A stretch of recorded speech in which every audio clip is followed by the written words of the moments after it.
Hello, everyone, and welcome back. And thank you for tuning in again live today. It is Monday, March 11th, here on the East Coast of the U.S. It is now noon, and you are currently watching a special live interview that we have going on with Joe Phillips from the UK. I am your host for today, Jason Leeser. And if this is working for you, please let me know in the comments and in the chats, and please tag a friend who loves tattoos. And welcome to Guy Aitchison's Reinventing the Tattoo Community, where tattooers, apprentices, collectors, and the curious are encouraged to join in these live streams, real world events, to share and inspire and ultimately create better art and tattoos together. We beam out nearly every day, and with your help, have evolved into a quality network of amazing live and on demand tattoo and art shows that have all been receiving rave reviews. You can find Reinventing the Tattoo in both of the app stores, the Apple App Store and the Google Play Store, as well as our Reinventing the Tattoo YouTube channel, our Reinventing the Tattoo Roku channel, which has 12 to 15 different episodes going at any given time, 24 hours a day, 7 days a week, as well as all of the major podcast directories such as Apple and Spotify. Or you can do what most people do and just pull up your web browser and do a quick search for Reinventing the Tattoo, and all of it will pop up there as well, except for the book, which is still currently out of print. If you come across a copy that is for sale, please, by all means, let me know. I'm trying to get my hands on another copy. Not that I expect anyone to be selling them now, but, wishful thinking, right? But no matter where you were watching live or on demand, you can always get the latest and most up to date information, all available at www.reinventingthetattoo.com. You can try it out for free. You do not have to subscribe right away. You can pick one of three different options. We have a sample webinar from the Reinventing the Tattoo Canon, or you can get some free advice from Guy Aitchison about your unique goals, or you can take a comprehensive tattoo history course from Jay Brown. For fellow tattoo history nerds such as myself, you cannot go wrong with the tattoo history course. You can also find a full event schedule with weekly and special event live stream details, such as today's episode, all available at reinventingthetattoo.com, as well as access to our Reinventing 24/7 channel, which is a lot like our Roku channel. It's got 13 different episodes playing 24 hours a day, 7 days a week. You can also find access to a whole host of professional development on demand seminars from over 20 world class tattoo artists. For example, BJ Betts has a lettering seminar. If you want to learn how to tattoo skulls like Bob Tyrell, well, he's got a whole skull seminar there, and I'm pretty sure it's about 8 hours long. It's a great seminar. Andre Malcolm has a few seminars on there where you can go through and learn some of his tricks, some of his tips on how he does what he does.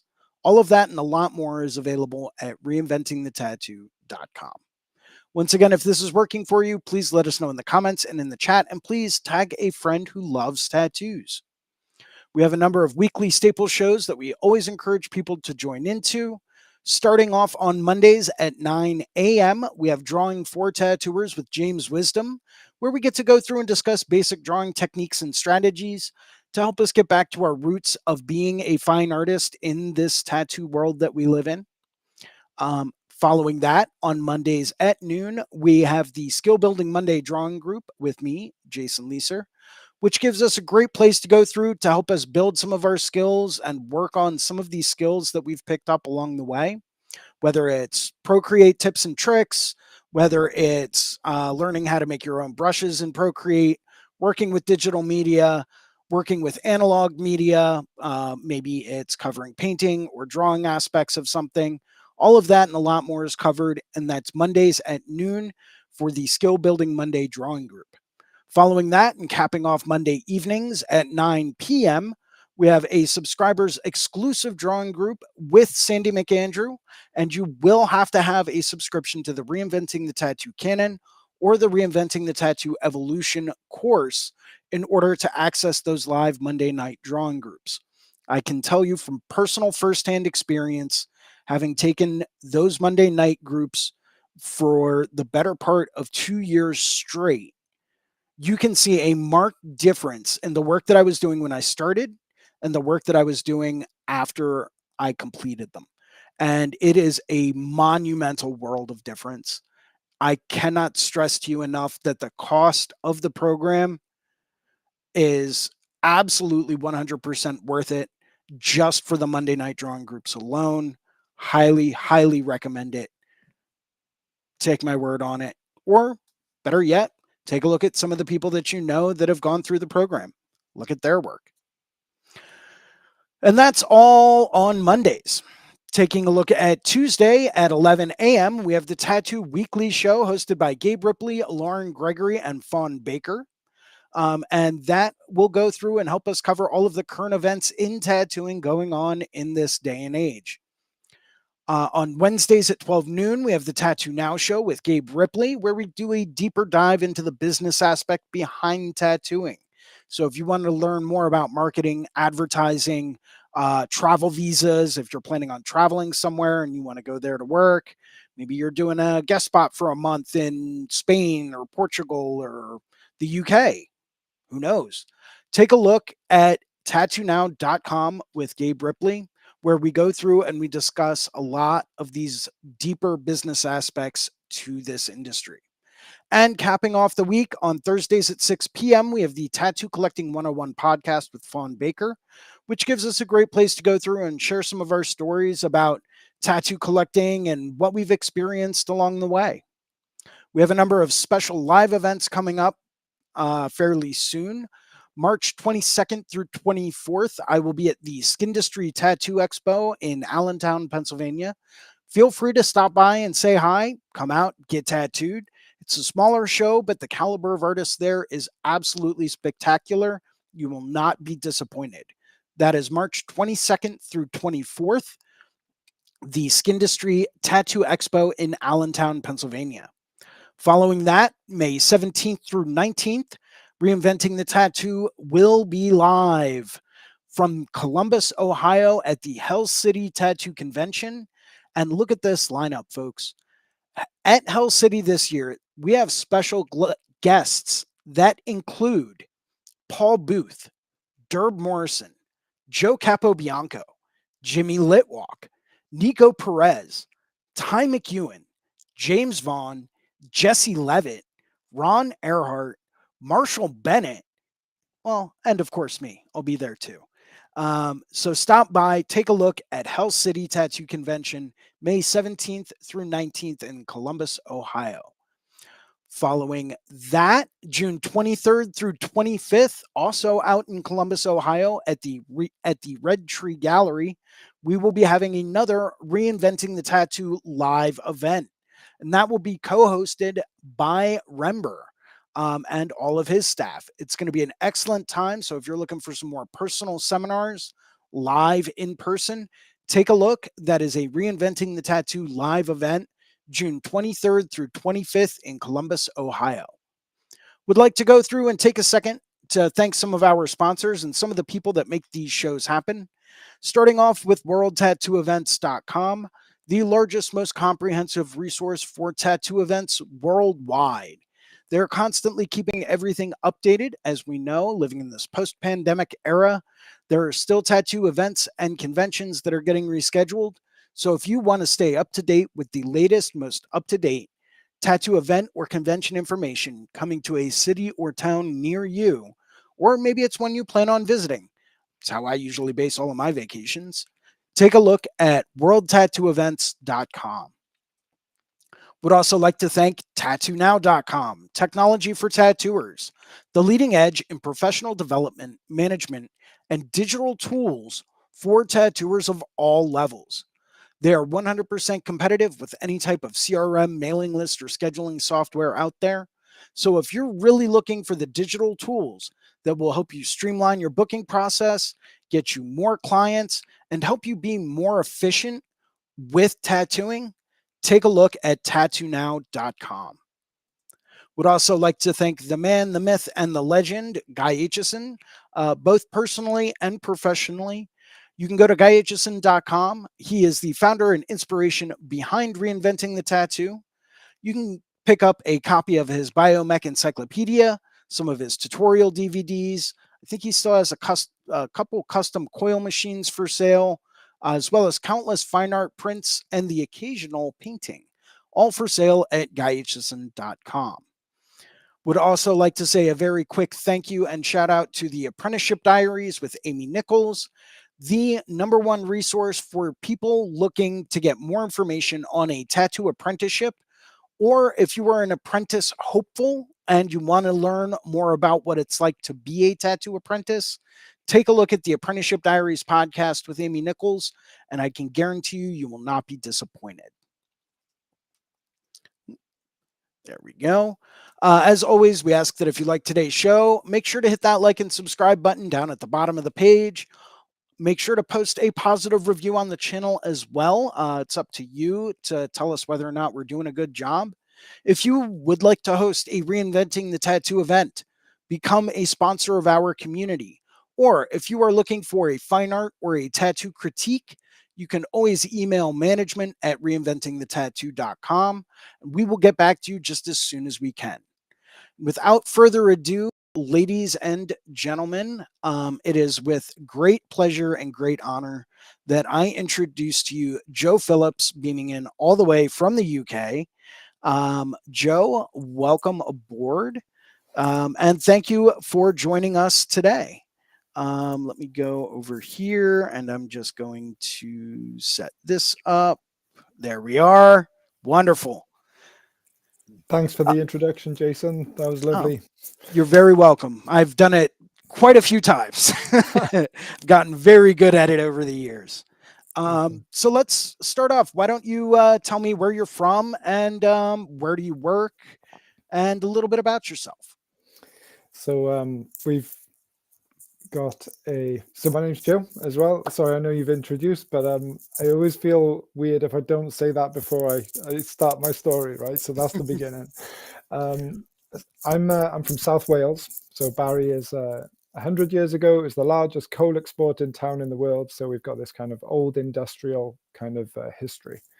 The famous Jesse Knight was our lead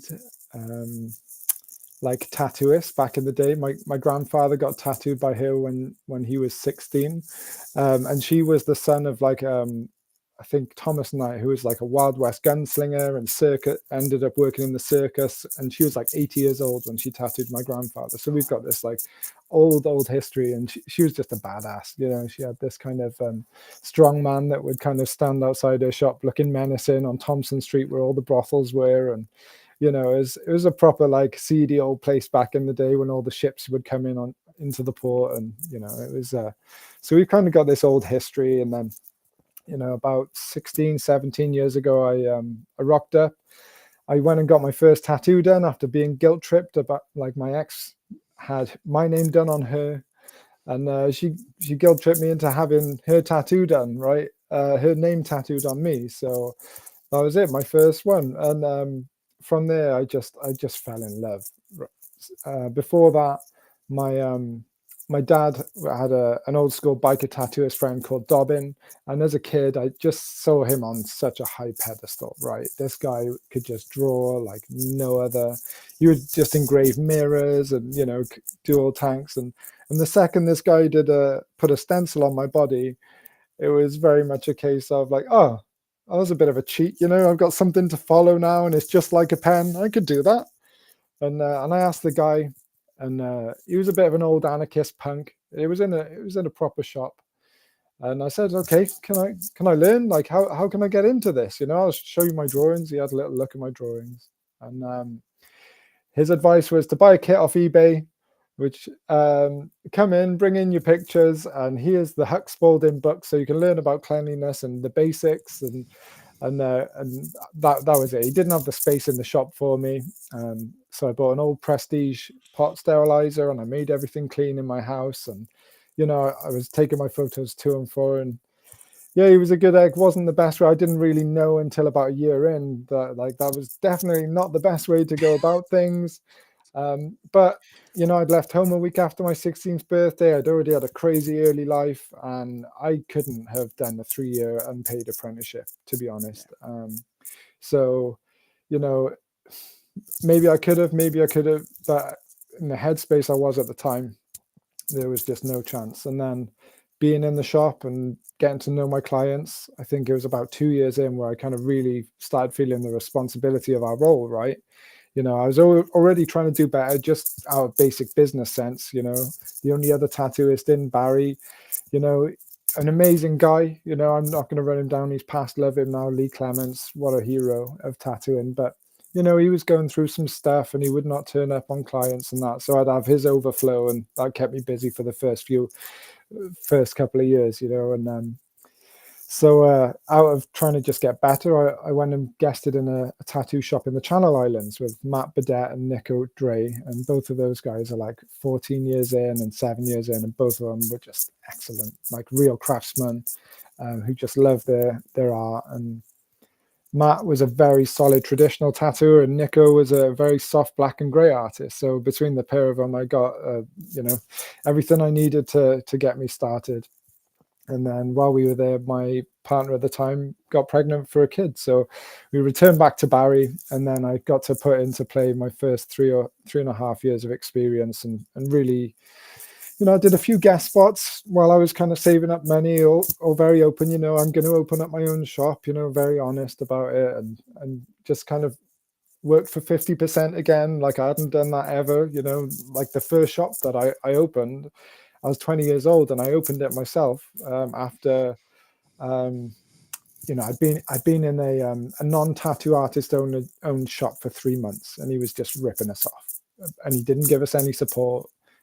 And I basically saw how to run it from there, and I was like, well, I can do that myself at 20. I'd left home at 16, so I was pretty independent. It wasn't the best way to go about things, but it was definitely a learning curve, and it got me to that position in Guernsey where I could really pick up the skills. And a lot of those early clients from back then I still have great relationships with. A lot of them are friends and family, and they won't let me do the touch-ups on these old tattoos. They just enjoy I think crucifying me a little bit there. And then after that, in 2012, I opened up in Vere Street, which is where I am now. I've been there, well, since then, 12 years. And during lockdown, we moved in from like a single artist when we could kind of squeeze a second artist in, which I had intermittently over the years. And then during lockdown, I from the ground up, we had a purpose-built tattoo studio with separate rooms for every artist. There's, originally it was just me, my apprentice, and a guest booth. And by the time we built it, it was 4 booths and all full. And we're just a very tight-knit group. It was always people first. I love seeing the potential in people, and my apprentice was super hungry. Jess, she's just like a real force. She does some beautiful work, very clean. She'd had a bad apprenticeship for a couple of years before, and it didn't really work out. So she really appreciated the opportunity and took very little nagging, and taking on an apprentice at that point, I think I was, a good few years in, and I felt like I was ready to kind of impart it. I didn't want to skivvy. It was a case of come in and you can just work on your drawing, get your basics down, get your fundamentals for a year, just show me that you can really listen, take direction, understand all the styles.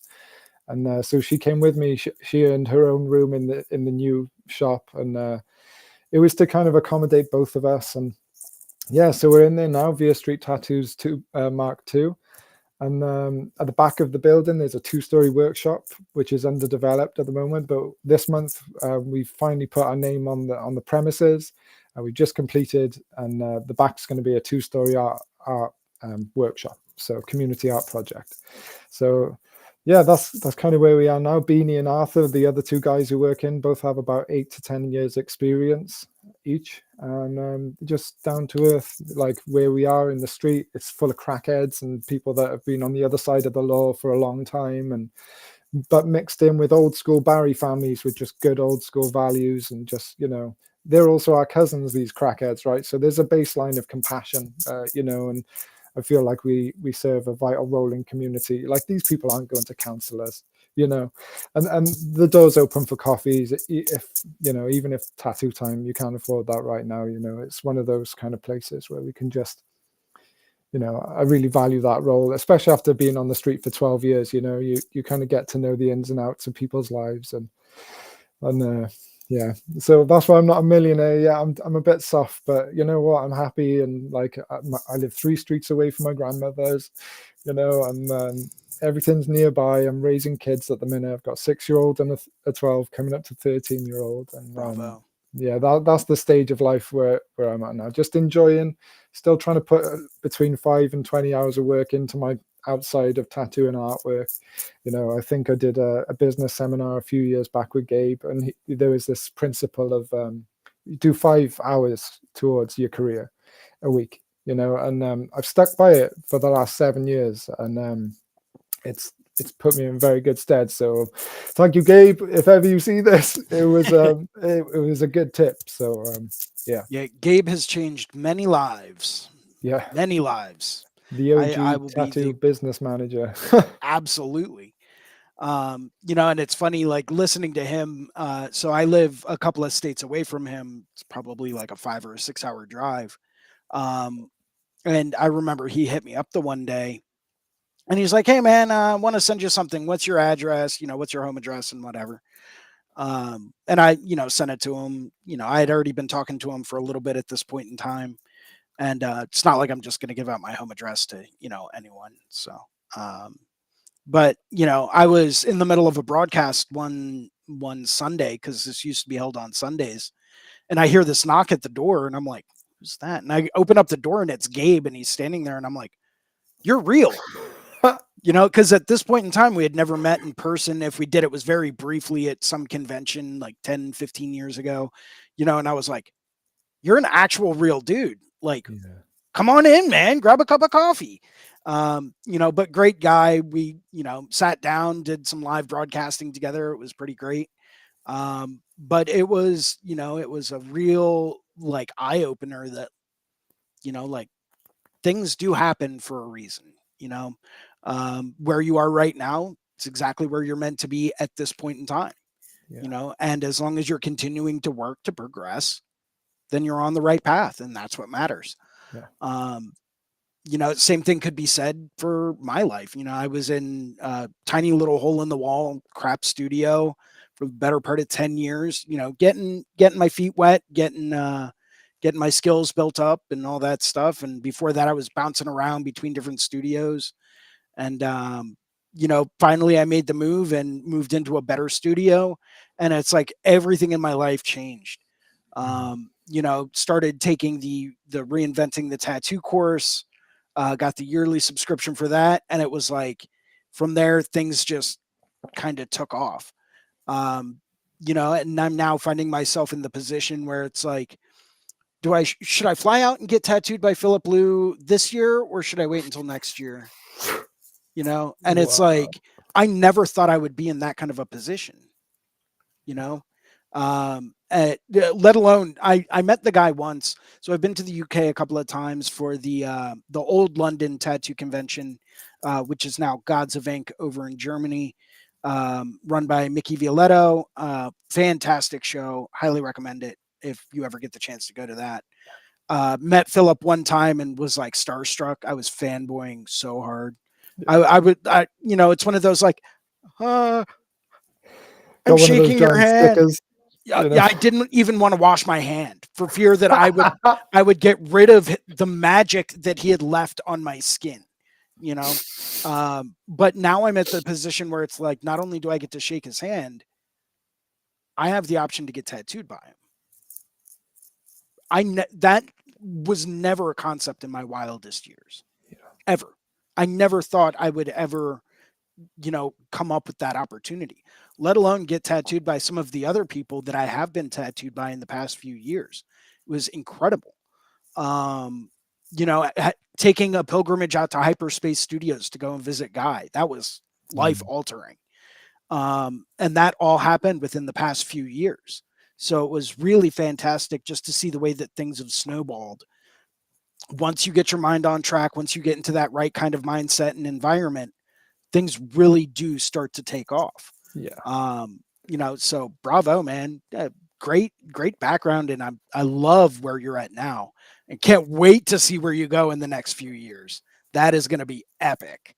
I do have a few more questions on this interview. I know I'm supposed to be interviewing you instead of talking myself. So let's get back to you, because that is the purpose of today. Who would you say some of your biggest influences or inspirations are for your artwork? Because I know you're extremely diversified. I've watched a lot of the videos you have posted on Instagram. I've seen the paintings. You're doing 3D models now. Like, you're extremely diverse in the artwork that you create. Number one, impressive. Um, I'm I'm a painter. I've always been a painter. I've dabbled in like three-dimensional stuff. Not for me. It's not the way my mind processes unless I'm dealing with tattoos. But where do you draw your inspiration from? Like, where does your influence come from? So there's two answers to that question, or two sets of answers. So the first set of answers would come from the tattooing, and then, this is how I ended up getting to know Gabe. Right, is like with Off the Map and the connected artists to his network. Right, Guy Aitchison. I love James Kern. Like Yes. his detail. Like I'm gutted. I had an opportunity to take a class once, and I think there was a clash between him and Jeff Gogwe, and at the time Jeff Gogwe was like my number one ever, and like that was that again another life-changing seminar. Um, Guy, obviously, Mac Master Mike, actually, it was a huge inspiration of mine. So like there were these kind of an Adrian Lee. So when I was first buying tattoo magazines, like there was like one with 3 full body suits of this big transcendental imagery on, and I was just like, I have never seen work like that, and it just absolutely changed the game for me. So like the real visionaries that like iterated um, in different ways that seemed to bring something different to tattooing. So, and then like also not being constrained by the usual limitations. So like those are the type of artists that I loved, and like it just so happens that like through Off the Map, that's connected to all of them. And Raptor Laser, Matt Driscoll, one of my favorite dudes ever. I'm so lucky to have a piece by him from when I was there last time.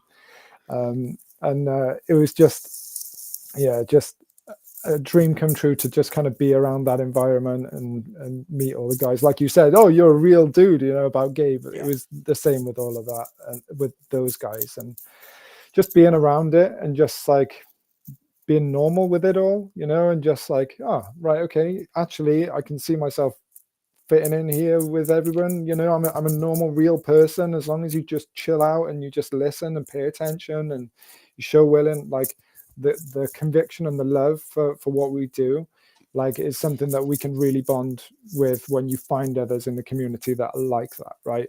So like I think as long as it's sincere and like like you wouldn't travel to the other side of the world to just like go and hang out with tattooists, or travel to Lausanne in Switzerland to get tattooed if you didn't just love the craft as well, right? So and I think that's what I saw in these guys' work. Like there was a drive to create something bigger, just out of a love for either the novelty or the art form itself, or you know.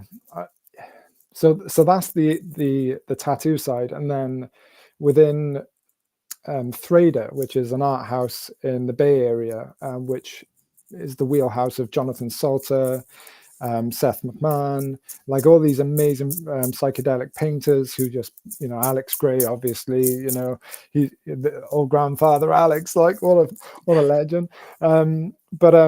So through that, I had this kind of visionary background, and I was going through a bit of a crossroads in my early life.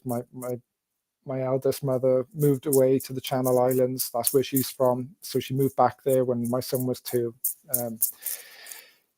And that was complicated for a while. And, I was looking for a way to help my mental health, but also I was really going through a big creative, like, I want to bring something different to bear.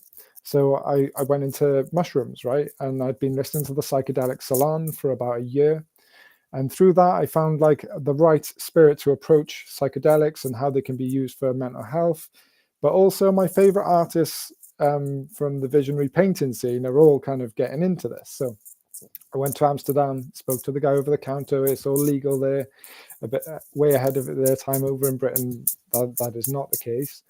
And then just had this experience where, I'd been drawing on this tracing paper pad, and, it was just like a blue pencil sketch, and I was having an auditory hallucination. And it was like every time I was getting too involved, it would knot up, right?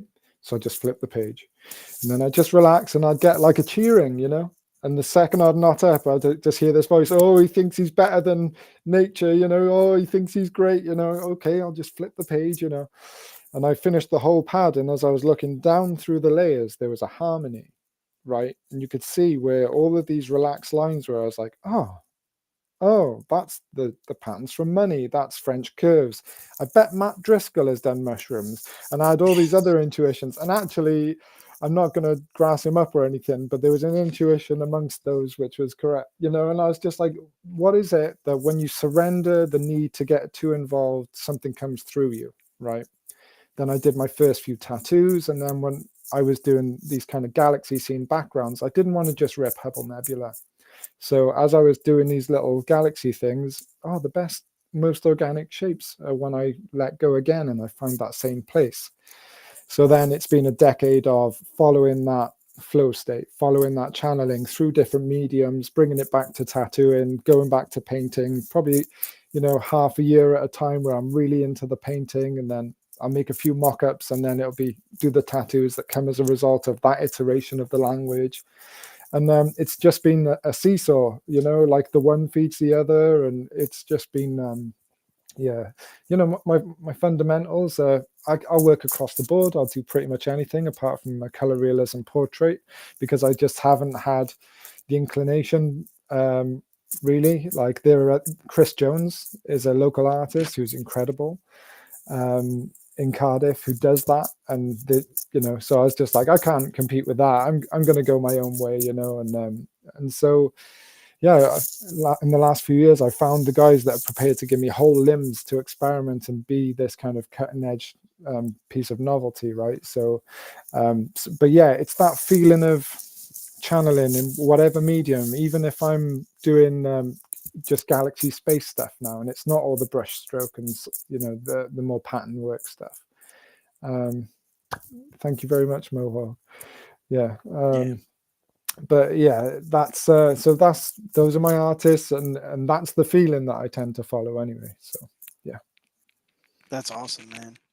Yeah, we were having a little bit of a discussion before this about, when you take something from one area and you pull it off, and you really play with it and do some experimentation, and you reapply it, how it can really have a completely different concept of what it can just become.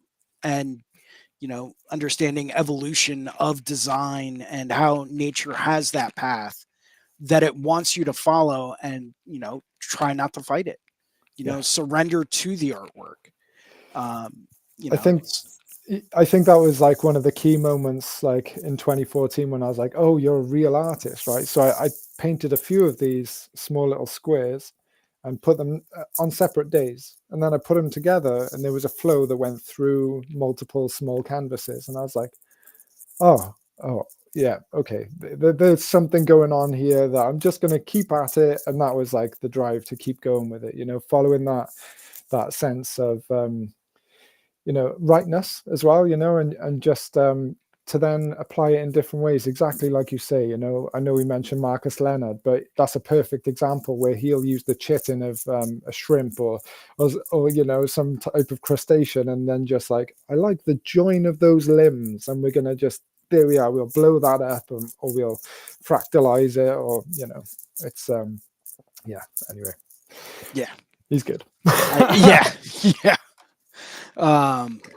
So what would you say, coming from an artistic standpoint, what would you say you consider to be your primary medium as an artist?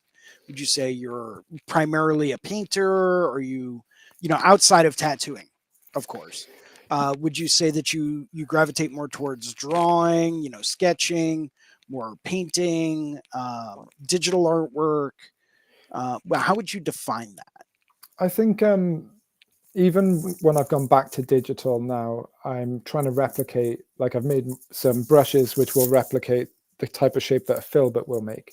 You know, like I'm really fascinated by the idea of brush geometries, right? So when you have a big wide brush that you've kind of cut down yourself, you know, I just end up like, you know, making a huge filbert out of these. I love like the striations, and I like how the brush geometries and like creates a new type of novelty based on whether I've neglected my brushes or not, right? And that tells its story in its own subtle way. And then within those striations, that'll be where I can put pattern work now. So it's like having something that is a bit more organic and chaotic, like painting. And when I was first prototyping the first full sleeves, and even to this day, if anybody says, I want you to tattoo, you know, a full color sleeve, I'll take photos of that and I'll actually paint it physically, you know, with gouache, which I love gouache. It's very simple, very straightforward for just mocking things up real quick. But otherwise, I use golden fluid acrylics, which are incredible. Yeah. Um, yeah, yeah, they are just absolutely wonderful. Yeah. Um, you know, when I went to study in Vienna, the Academy of Visionary Art, you know, after getting back from America, I kind of realized I wanted to develop myself more as an artist, develop my own language and my identity as an artist before rejoining the conversation, which is actually now the first time since then. And it's like when I was in Vienna at the Academy of Visionary Art, we were taught like this layered painting process, right, where you can paint in whites and, you know, you'll do a glaze over all of it and then you do another row of whites and, you know, you kind of have these optical grays and you get this almost crystalline effect with your painting. Actually, this painting here is from that class. Amanda Sage painted this particular version. And you can kind of see a little bit in the background how it's got this kind of layered effect, and she'll paint all the whites over the top of, you know, it all starts red. And then like you'll do all the whites and then glaze parts yellow and then all the whites and then the blues. You know, it's intensive, but using oil paint, it just creates this super lustrous look. But you can get a similar look from the fluid acrylic, especially the very glossy, juicy ones like the phthalo blue. You know, yeah, just the phthalo blue. How good is that color? Like, you know, Yeah. you know, I've got a big bottle of that sitting on my shelf over there. yeah. Trust me. I use that in every painting I do. Even if it's only an orange painting, I will find somewhere to put phthalo blue somewhere in it. You don't need Just much. no, it goes a long way. Yeah. Um, yeah, I work in a lot of glazes as well and a lot of different types of layers to get layered effects. And I know a lot of tattooers that work that way as well, Mm. where, they'll do, they'll rough in and block in certain areas for the first round. And then they'll have the client come back and they'll literally tattoo like they're oil painting, Yeah. or they're working with, as you mentioned, like transparent, like fluid acrylics. Uh, I prefer the fluid acrylics. Saves a lot of time for anyone out there looking for tips. Trust me, try them. You can't go wrong.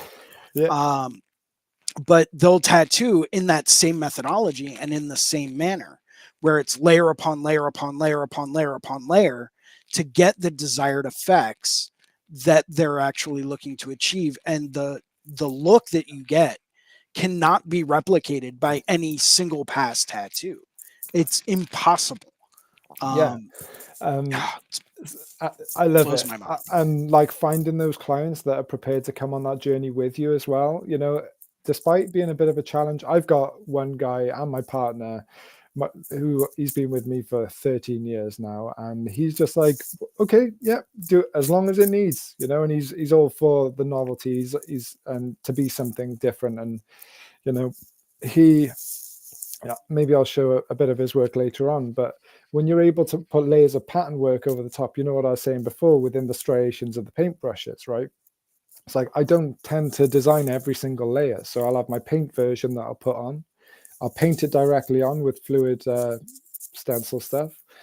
You know, we get the basic frame and structure of it, and then building in like layers, especially like with the use of like opaque whites, and so you get this kind of optical gray with the whites on top of that, which I'm just really in love with at the moment. But yeah, it takes a bit of time, Yeah. and finding the right people that want to come on that journey with you has been, you know, finding that has been one of the best things about staying put for long enough. Now that I've been in the street for 12 years, like my regulars are coming to it, and I've got like long time guys that are just like allowing me to have a little bit more flexibility where I've looked after them.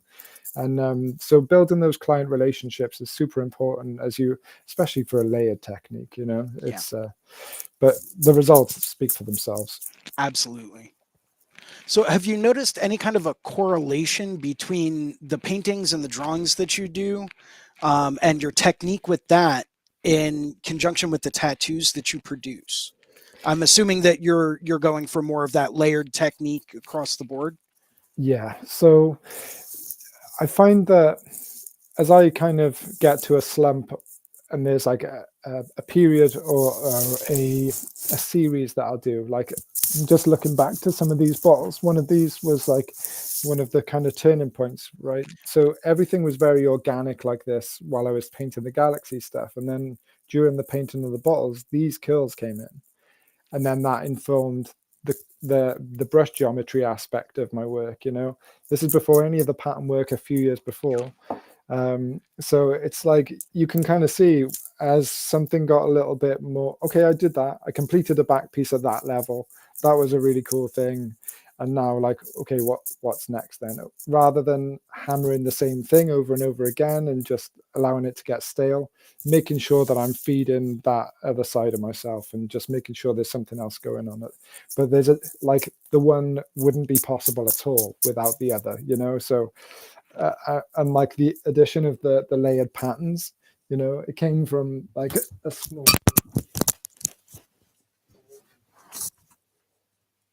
Oh yeah, it's gorgeous. Too chaotic.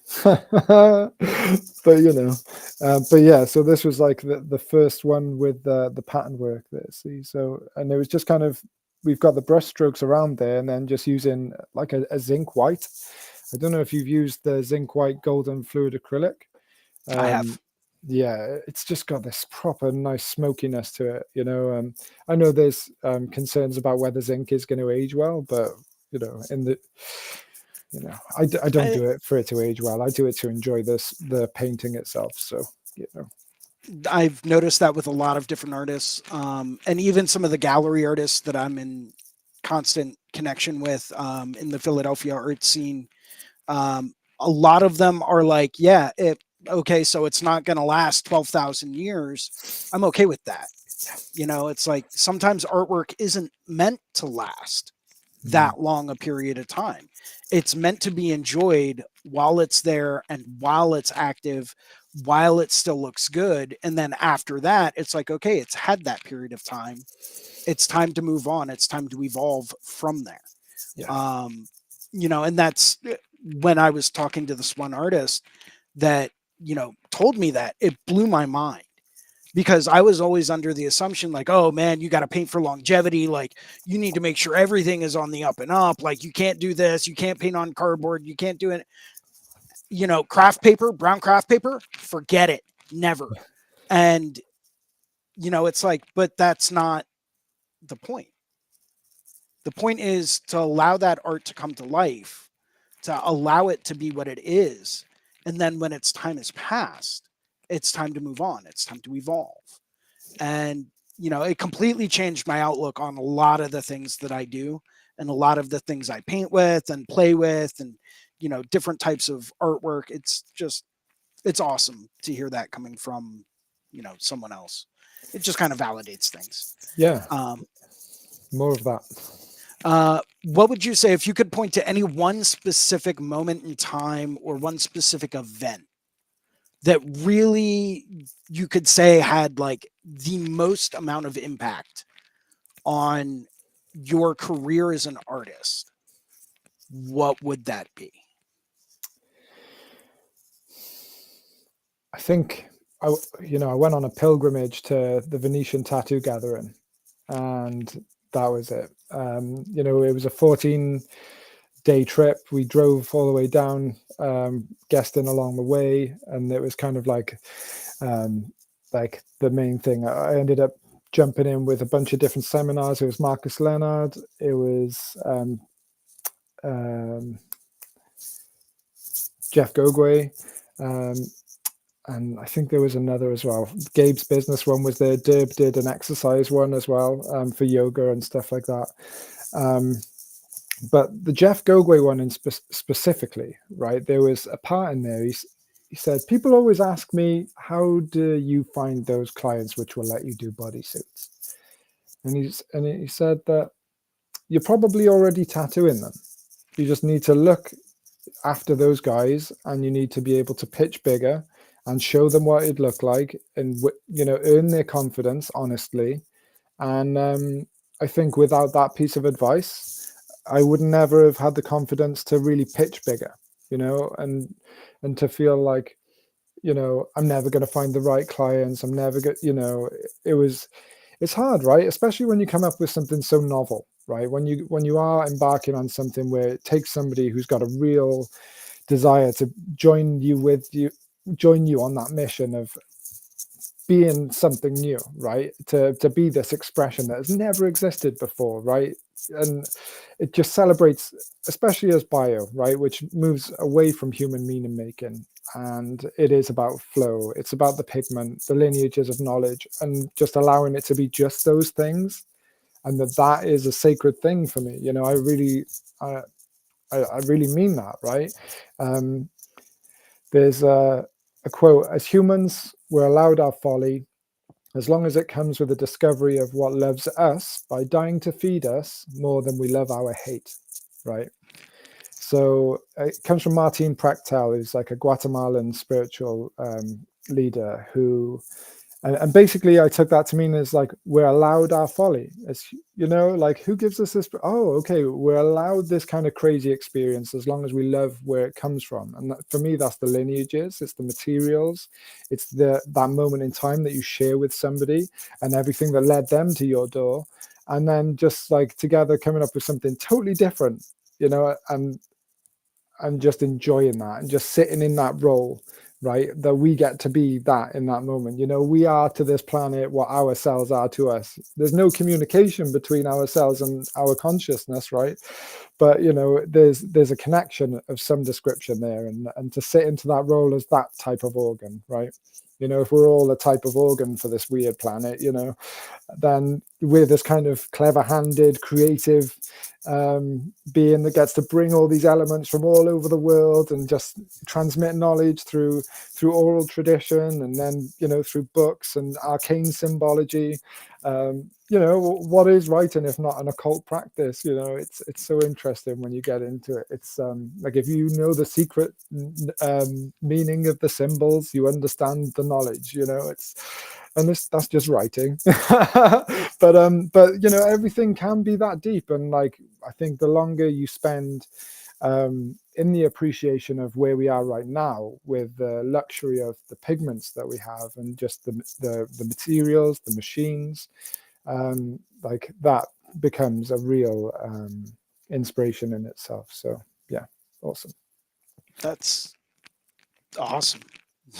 Yeah. I think you really hit the nail on the head with something you just said about how, especially with bio, how it kind of, transcends this representational knowledge Yeah. of what most people think about, right? I mean, as one of my friends once put it, when you're looking at bio, you don't look at it as being representational. You look at it as visual thought. Like, if you could visualize what a thought could be, where things could go, that's what you would be looking at. And, once again, what you just said is very clear. It does transcend that. And I love the fact that you show that kind of respect through the craft, through that style, and how you integrate all of the history and the culture of all of the hundreds and thousands of years of tattooing, and you bring that all into what's led you to this direction. I think it's absolutely fascinating. It's awesome. Yeah, it's real grounded spirituality for me. Like, spirituality isn't it's realizing we're in a spiritual existence right now, and that everything has these layers of meaning and history, you know, and that we get to be at this kind of moment in the middle of this hourglass of before and after, you know, everything that goes into it, and then everything that is going to generate every conversation, everything it inspires afterwards. And we're kind of in this little middle bit at all, you know, during that 6-hour session.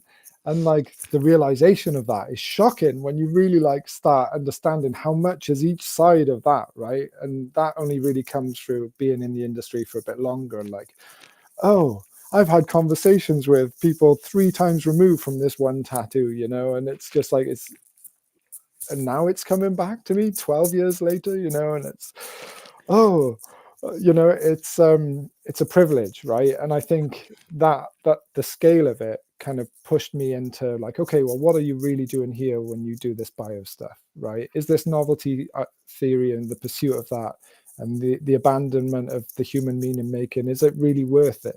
And you know, I balance it with, I've got my community tattoos. Half of the work I don't post because it's roses and the names of their loved ones and the dogs, right? I love doing that, right? That's one half of the job. But for my own, you know, my own creative soul, it needs to have something extra, whether that comes through the painting or not, or the tattooing. It doesn't really matter. But when somebody joins me for that and we get to like, what are we going to do then? What's your favorite color, you know, and which part of the body are we going to go with, you know? And that's what the question is like. And we'll iterate and we'll play around, and then yeah, it gets juicy after that.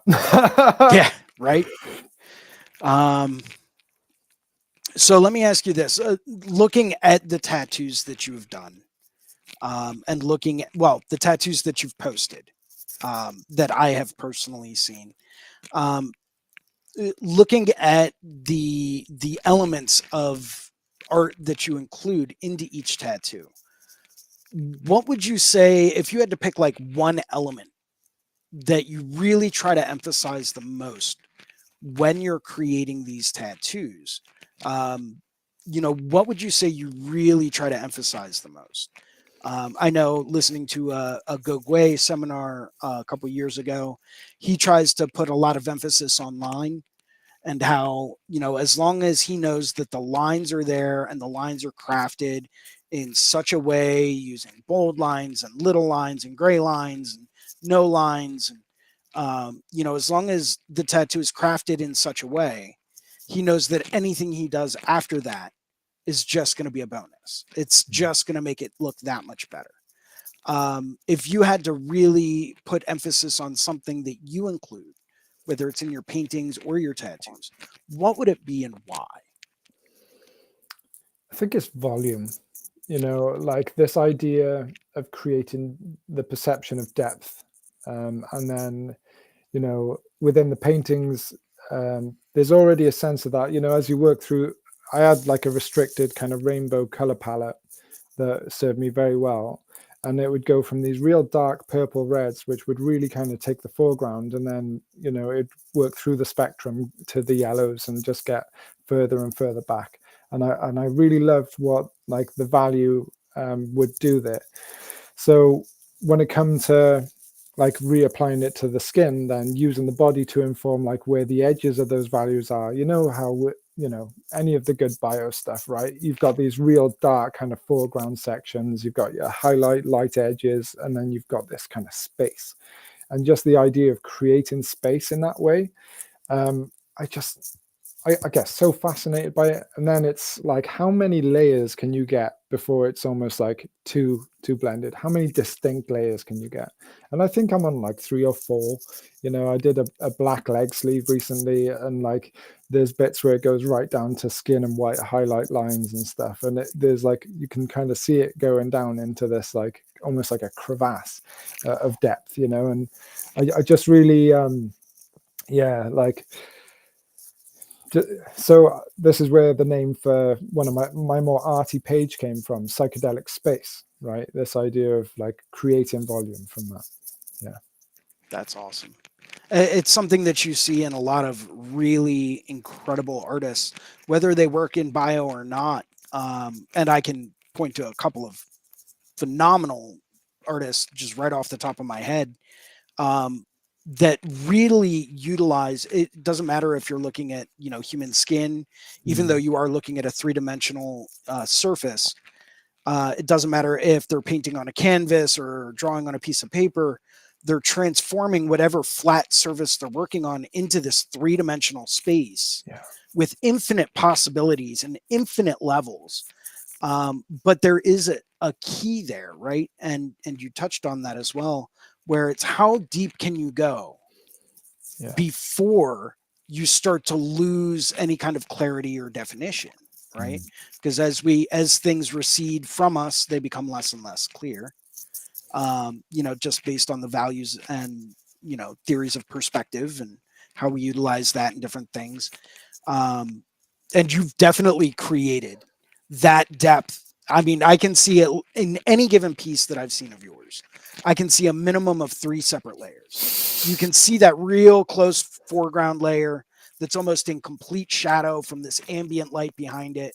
Then you've got, a couple of middle layers. So I can definitely see a minimum of 3, which is where I think most people tend to stop. They're like, yeah, I've got foreground, middle ground, background. That's all I need. Yeah. Right. But for people that are chasing those additional layers, man, I applaud you. Yeah. Because that's just taking it to a whole new level. But you see that with a lot of these incredible artists. Look at anything Guy does, look at anything Marcus does. Look at people like Steve Moore from Canada. Yeah. I mean, you want to talk about someone who's utilizing every plane of existence, from extreme foreground foreshortening all the way back to excessive background. I mean, really pushing the bounds of the space that can be seen on a flat surface. It's something I've been chasing my entire life, and I've gotten to 3 layers, and I can do 3 layers pretty well. Pushing beyond that has been such a struggle for me that it's really difficult. So the fact that you can pull off, more than that is like, oh, all right. Sometimes, well, I mean, but I've seen you do. I mean, even looking at the bottle you just showed us. I mean, you've got at least 4 layers of depth in that, a minimum, that I can personally pick out. I can guarantee you there's way more, but that's just what I initially saw in that real quick pass by the screen that you did.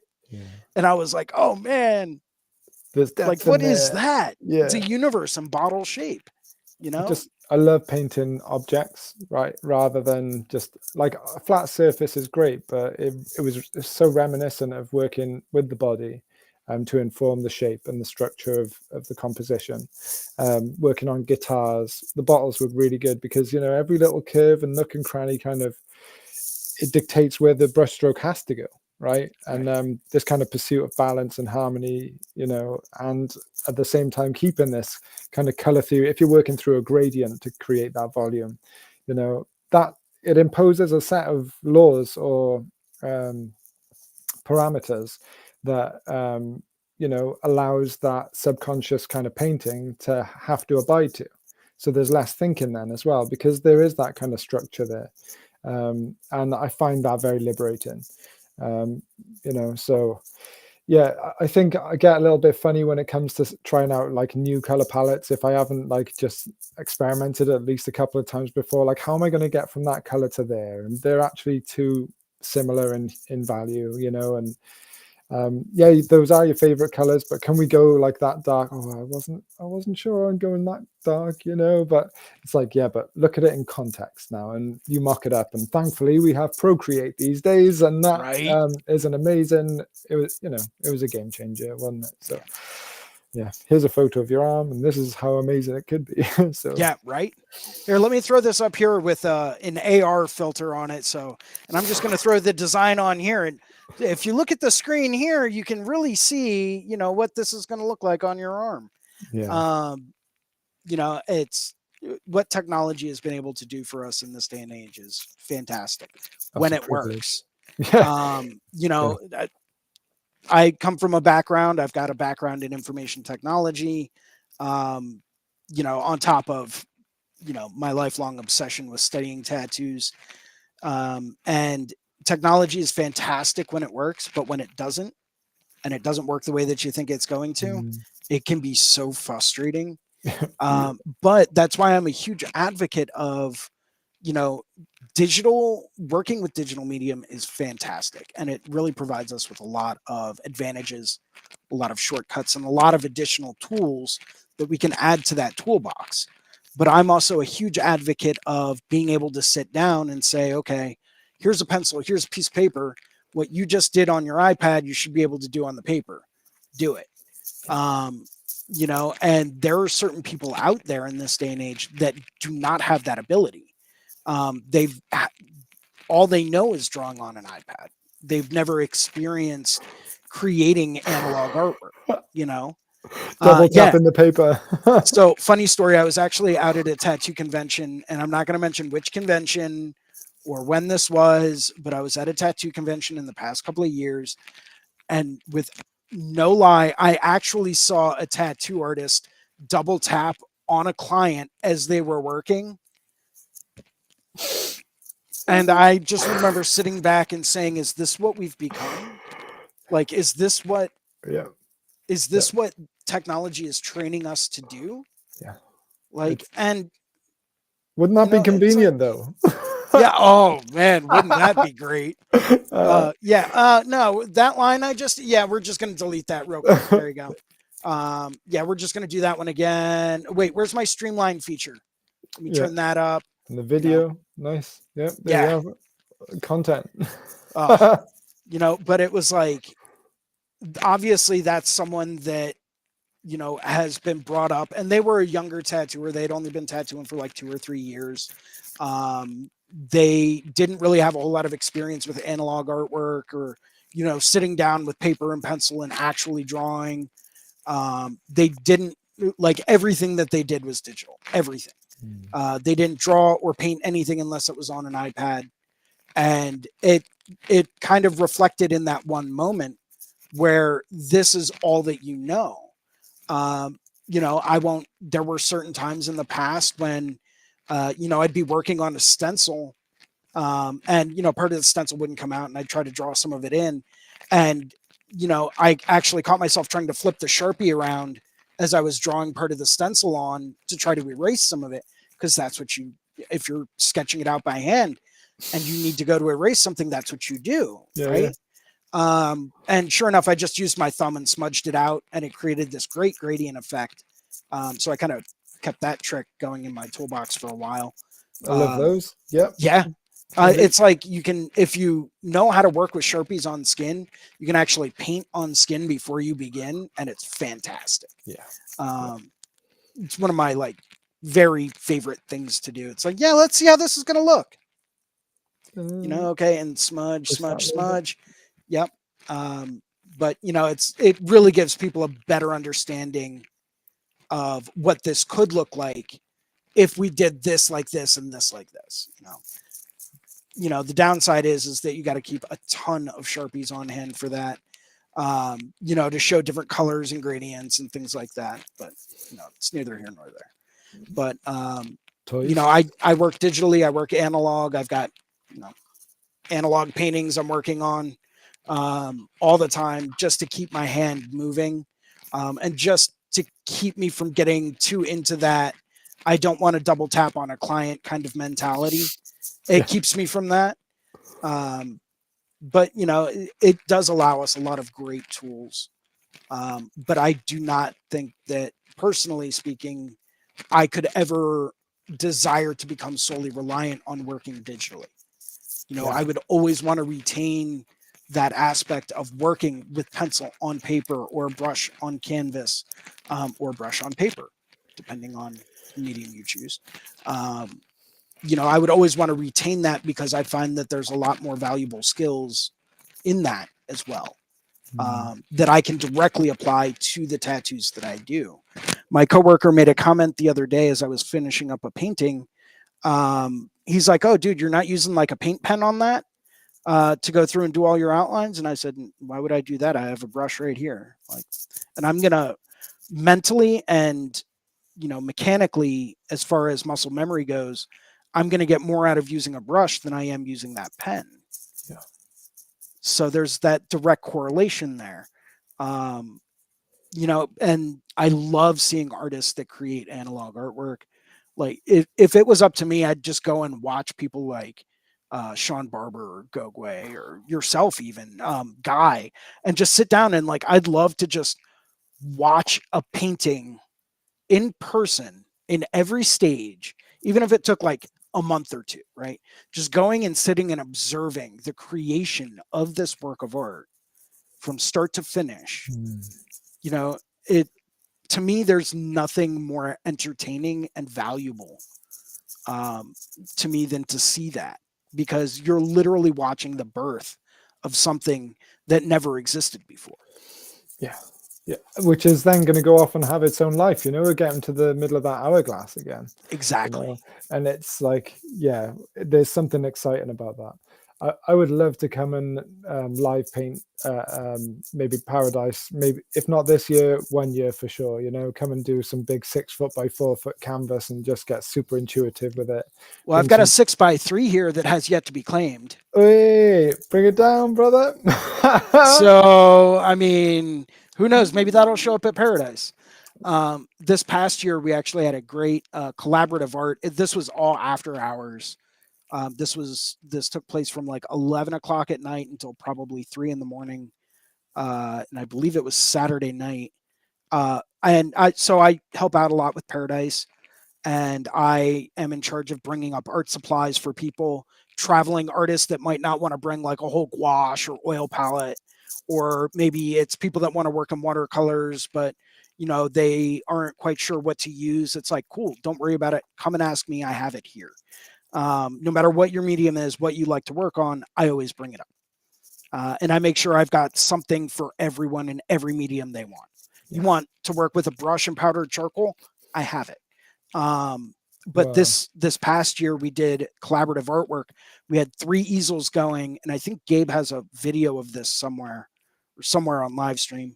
We had 3 easels going with brown paper and charcoal, and I think it was charcoal and white Conti crayon for highlights, and they're all set up portrait style. And reflecting back on something that you said before about how you saw that continuous linear path going through each thing that you created separately. Yeah. Well, there were probably 15 artists working on these 3 individual pieces. And we were looking at them, and someone made the suggestion. They were like, why don't we just turn it into a triptych? And so we turned every single board on its side.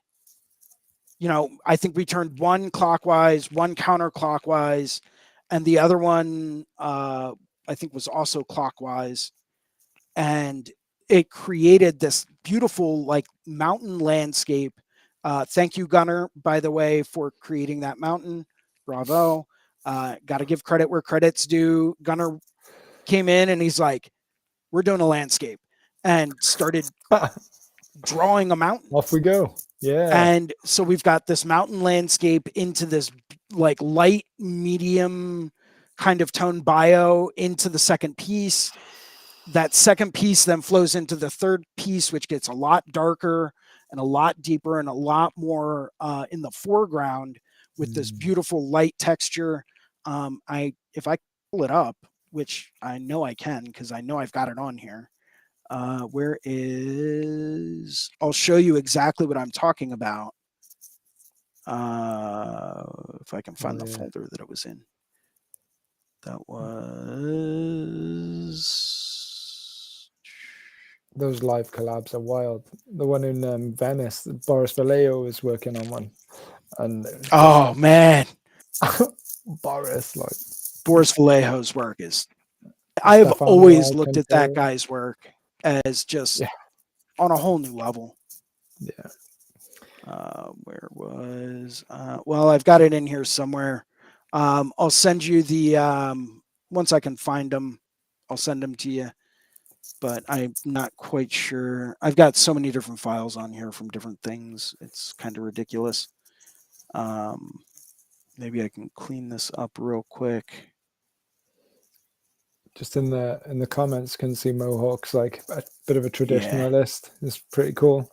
Yeah, it's amazing how many different ways that you can get your work done, right? You know, I love people that stick to what they know and just still come out with amazing stuff. So yeah, wicked.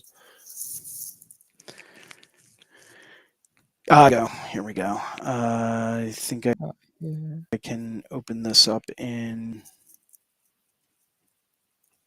Here's number 3. Then we'll do. These are huge files too, because I digitally photographed each one of them so that I could create fine art prints from them, because that's a secondary kind of side Yeah. project I have. I love helping out other artists to recreate their original work of art, whether it's digital or analog. So I had a few minutes at the end of Paradise Gathering before the final seminar and the closing words, and actually photographed each one of them with multiple tiles, multiple photos. It was absolutely fantastic. And what we created the night before, even though I was running off of about 2 hours of sleep for that entire day, it was just fantastic. It was absolutely incredible what was achieved when all of these artists got together and decided to create art in such a harmonic way. And it's of For that moment, right? Like that was a yeah, happening, right? Those times will never come. Like, yeah, like bravo to you for being present in that moment and applying yourself to getting that permanent record of it. You know, so oh, it's absolutely. Well, I still have the originals too. So oh yeah, everyone's like, "Who's taking these home?" I'm like, "I am. My paper, my charcoal. I'm taking it home." you can I have print. wouldn't have been opposed to someone else being like, "Hey, man, do you mind if I grab one of these?" But I was like, "Let me get everything digitized first, and Yeah, then once that's done, we'll be good to go." But up until that point, it's like, let me do this first, yeah, then we'll bring you in. yeah. Um, I've got a that great guy was who huge. digitized my paintings. The last time I had ones they were really polished. The last evolution of them, and it was advice that I got from Tom Strom, and you know, I was just blown away by one of his canvas prints, the quality of it. Mm-hmm. Sorry, and you know, he said just really invest in a high quality scanner, you know, and Yeah, like, you know, I've seen these big huge scanning machines that kind of just do it all for you, and they're amazing, but there isn't any of those in my area. So I've got one guy actually who is into the visionary art scene in the UK, who just came in and he just photo composited a bunch and just like made it perfect. You know, I think he took about 4 or 5 days and just did 3 of them, and they're just there forever now, right? You yeah. can make merch off of that forever. I've made a coat, like, you know, it's so trippy. All right, so I've got these pulled up, and I'm going to see if I can share Hell my yeah. desktop screen. Let me just wait until this final one rotates. Come on now. My computer is a little bit slower, but it works well. Um, let's see. Oh, I did that wrong. That goes like that. Still waiting. Yeah, hopefully if you decide to come out this year or next year, either way works for me. Um, you know, I always set up these after hours kind of drawing things for everyone. Hell yeah. Uh, I'm in. Yes. yeah, it's just a great time for people to get together and hang out, Yeah. and collaborate on different stuff. It's And just it's I'm awesome. not a drinker. You know, I'll have a couple, you know, to get loose, but like I love to get creative like that. It breaks the ice. You get to know people on a different level. Right. Like, how open are you? How giving are you with each other, like in this space, you know? But also, how decisive can you be when it's your turn? Oh wow. Oh man. So this is one of them that was created. Um, and like I said, I think there were like 12 or 15 different artists just, tagging in, tagging out. Sometimes, an artist would be, one guy would work on one side and then jump over to the other side. And then someone else would jump in to fill his spot. This is one of the other ones that was created. As I was saying earlier, getting 3 layers is, doable. I think Yeah, most people for can sure. do that. When you start to really push the bounds beyond that is when you really start to see the genius that it takes to create that. And this is the mountain image. I still have a little bit of color correction to do on it to bring out some of those lighter values so it's true to tone. But you've got these real deep mountains in the background over here. Then you've got some other like little obscured trees. You got this kind of ghost pagoda over here, this gorgeous mountain scene going on. And then right here in this foreground, you've got this bio hook that kind of comes out from the previous painting. And actually, I think this one needs to be flipped. So it just runs straight off of it. Wow. So once this rotates, but yeah, they kind of all flow right into each other. Seeing them individually on the screen is not the best way to view it, but yeah, you get the idea. Yeah. So from there, that upper left corner would flow right into here. Yeah. That's so cool, man. Yeah, it was just a brilliant time with everyone. It's funny how like bio is like the go-to amongst I don't know, there's just something about it, isn't there? It's just so friendly to just jump into, and just less pressure. You can just enjoy just iterating, like, okay, well, just what comes, but that wave, that kind of down, over and back around, that's like, it's been coming through a lot for me recently, just with I've got a sketchbook as well that I'll just paint straight into the sketchbook just to kind of loosen up the shapes, which is where the more recent stuff has come from. And I'll just take a couple of spray cans, spray a gradient on it, and just paint directly with white, and that'll be where I'll put the negatives when I reapply it to the body. So but yeah, it's very much the same kind of shape. There's just like, well, you've got this kind of rectangular kind of volume there, and with I realized that I'm way out the bloody screen. But yeah, it's funny how there's, even though my language is very different, obviously, like there's a lot of similarities in the actual stroke and the general flow of it. It's yeah. Sorry. Yeah. I don't know where I'm going with that. Shows in these interviews, we tend to, kind of get off topic quite a bit. So good fun though. Yeah, well, it's that organic kind of interview. It's like, let's see where this goes. Let's see what this discussion brings us and what knowledge there is to be had from this. Speaking of which, I have just a couple other questions that I have outlined, and I've been not really looking at the question sheet that I have too much today, but that's okay because I've really enjoyed this conversation. So what would you say are some of the current challenges that you're facing with your artwork, with everything that you're creating? What would you say some of the more current challenges would be? I think outside of industry stuff, in terms of in Wales, we're going through a new load of legislation, which is probably better for the industry.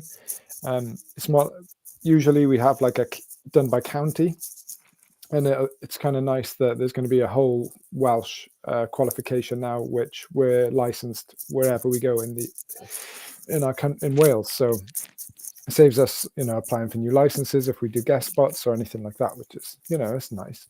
But it's requiring a little bit of work, and it was meant to be affordable, and then there's been like price hikes and little things like that.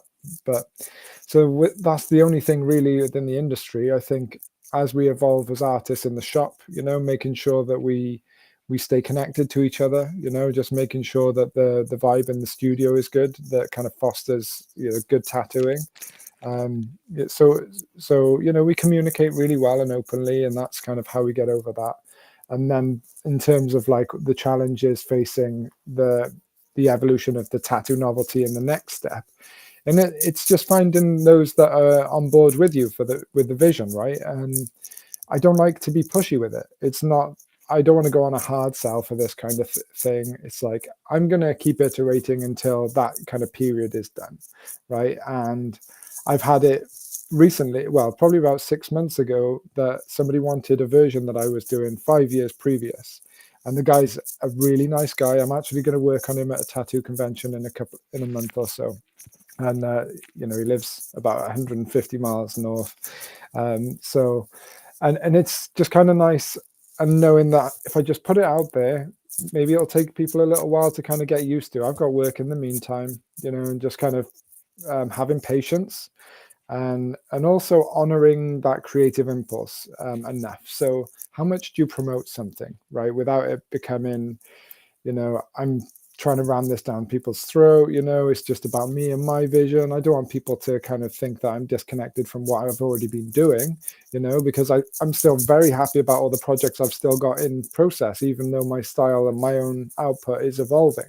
So that's one thing I get a little bit stuck on, is like, do I dare reach too far with my natural ideation when the current projects are still, you know, last year's, maybe 2 years ago, if it's a slow project where people have budgetary concerns. And you know, it's a very kind of relaxed way of going about it. But I have recently started a new process with my bookings, so I finished a full sleeve in 3 weeks, with 7 separate sessions, and just like, you know, where she only had a very limited time before she was working away again, and we do, oh no, it was over 6 weeks, sorry, but it was like a double session, a fortnight later another double, and then a double and a single, but broken up in that week.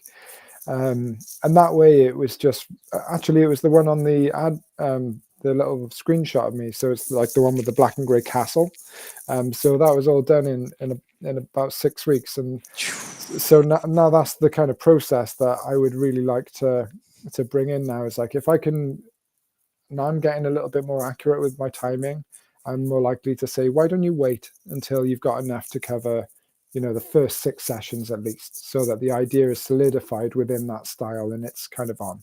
Like, if it hasn't and we can't do that, then that's fine, you know, no pressure. If you want to just build, if you like having a relationship with me, and that's what I get with a lot of my clients, is like, they only want one a month, and they are happy to have that one a month, you know, until the end of time, because that's their hangout time, it's their time for themselves, you know. And that's also, you've got to be responsive to that. It's not just about getting the piece for the portfolio perfectly healed. Like, when that guy I was saying I tattooed for 12 years with the blue bio, and the back piece with the tree on, you know, his work just is never really at a photographic stage, because it just keeps evolving. I'll take snippets of little bits and I share little bits like that, but it's really not like that. You know, we're kind of in this for the long haul. You know, Stu is like, I wouldn't be the artist I am without this guy. He's always just had this encouragement. But yeah, the challenge to like not reach too far, or to do it boldly, and just have faith that, you know what, like, if you're following that intuition, then that's worth something, right? And whether that comes out through me, or whether even if by posting it another artist takes that idea and runs with it, I'm okay with that, you know. Like, I've seen enough stuff over the years that, like, you know, when somebody gives a meme in tattooing to the community, right? I think when Matt Driscoll was doing these kind of colored outlines around things, which kind of let things pop out from the background, and then he told me that it was from Logan Barracuda, I think, and there was, you know, and then all of a sudden there were like white lines or colored lines around things in New School, you know, and it's just like, you just kind of let that go, and you kind of add these different memes into the pot, and somebody will do something a bit different, and it just kind of adds to it. And I don't mind contributing to tattooing in that way anyway, right? So whether I take it on or not, like, I'm not overly possessive of that. Like, I've seen people who get really crabby about I do something a certain way, and okay, if you've worked hard to that way and you feel strongly about that for your work, I respect your choice to make that line for yourself. But I choose to go a bit of a different way with it. I've been informed by what I've seen on the internet, and there's been so much that I've, just naturally absorbed just by watching Instagram for a decade, that has informed my taste, what naturally comes out. It's not that it's kind of taken, but you have to recognize that what you see is an influence, and your influences come out in these strange ways. But, coming back to it, that is why it is important to have your own direct practice, right? Where you can have your own novelty. So, having those little novel moments and just having faith that, it's going to serve a purpose anyway, even if not in the short term, so that's a challenge that I need to remind myself with. Right on. So second to last question, and then I promise I'll, No, it's cool. stop taking up too much of your time. So if you had to give one piece of advice to any new budding artist out there, what would it be? So if they're young, go and get a normal job first and appreciate just work and, work ethics, because I think that's been one of the number one things of juniors that try and get a job in the shop and just don't really want to work hard, right? But people that have done 3 years in McDonald's and then a year or two in an insurance company on the other end of a phone, who know about the structure of a day, like, they're always hungrier, right? They're always like more keen. So just in terms of work ethic, like, just make sure you've got a broader experience before coming to the shop, and be able to have a conversation, right? Like, it's such an important thing. Like, if you are a prospective apprentice going into a shop and you can't hold a conversation, it's not great for the art. Like, I'm bringing you into a special place here, that we protect the environment to make sure that everyone, there's a lot of different moving parts here, so you have to approach things with respect. So I think that's important. And then drawing, analog art, something outside of tattooing that is just like feeding your creativity in other ways, I think is real important. So there's a couple there, but yeah, it's I think I'm singing from the same songbook as you guys. It's very much a case of, through iteration and through experimentation in other mediums and bringing something back, it can add something new and exciting to what we do, right? But yeah. Awesome. And final question for today. What truths have you found that are simple but not easy about your style, about your process, about the tattoo industry, um, generalities in life? Um, what truths have you found? The one that instantly springs to mind, just don't be a cunt. Like, I try my best to live by it. Whether it's to, it's your relation, it's very relational what we do, like, remember, be aware that, like, you are going into somebody's body, right? You are there becoming a permanent reminder of your conversation, whether you forget it or not. As an artist, that person will remember the smallest minutiae of details about that whole session, that will be totally out of your head amongst the other 20 people that you tattooed that week. But to them, like, you are in that. So if you can just be a good person pretty consistently, then you don't need to worry about it too much, and you can hold your head high in community, and that's a great feeling. And that, really comes from doing your best to serve others in the best way you can. Yeah. Don't be a cunt. There you go, mate. I'll leave it at that. Could not agree more, man. Great advice, and thank you. So that's kind of all I really had for today. Tattoos by Mohawk said, thank you for you two for being humble. I enjoyed watching and listening. Really appreciate you, and especially for dropping comments. Double kudos. Thank you very much. Joe, thank you so much. This has been an honor. Let's link up again soon, man. I'd love to continue our discussions and chat some more and, maybe see what we can do. I mean, maybe I'll figure out time and take a trip over to the UK to visit. Anytime. I'd love to come out and just, hang out and do art and, watch some tattoos being done. I love doing that kind of stuff. Yeah. I've been out to the UK several times, and I actually still have some pounds I need to switch over to the new currency. I know it, like, they switched currency, so it expired, and but I know if I go to a bank, I can probably still get it switched out for new bills. Yeah, probably. Yeah, man. Anytime, you'd be welcome at the shop. Jump in on my booth. I'd love to get a little piece. I love getting anything from a guest. Dude, I got so many things I've had, some of which I've had up for grab for years, which I'm in the process of redesigning with new knowledge, new insight, new perspectives, new techniques. Some of which is stuff that, I've created for more recent shows that no one just ever wanted. Like, who doesn't want an angry gorilla tattoo? Like, I just think it's, awesome. I love it. Yeah. Well, I haven't got one yet. So yeah, well, I mean, it's funny. It's more, some of it's more comical. Some of it's more creative. Some of it's more like, why would you ever get that tattooed? Someone out there will fall in love with it. Whoever resonates with that, that's what they will choose. Yeah. But once again, thank you so much for this. Keep in touch. And if you don't keep in touch, I'll keep in touch. I'll just start blowing up your Instagram. Tell us, speaking of which, tell us how we can get a hold of you if we want to get tattooed or talk to you about paintings and artwork and stuff like that. Yeah, so there's two main websites that I've got going on at the minute. There's the joescustomtattoo.com, which is all about my journey into art and where you can reach out about any kind of bookings. I've got a bit of a shop there. I've recently written a book, but we'll get into that another time maybe. And then the viastreettattoos.com is the shop one.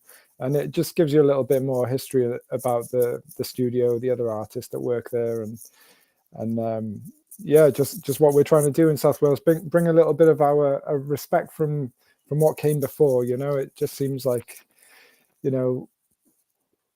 yeah, just really realizing and remembering that our grandparents really worked hard and suffered to raise families in this area, especially during such a poor time, like a good while back, like Irish immigrants that came over during the potato famine and built Barry docks, and just this mad constellation of different cultures on this port town, and it's just created such an interesting place. So there's a bit of that on the viastreettattoos.com website.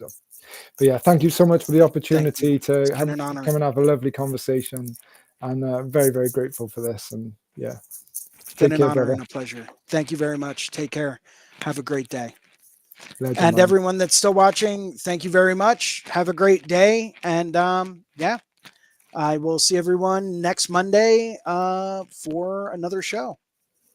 Take care, man.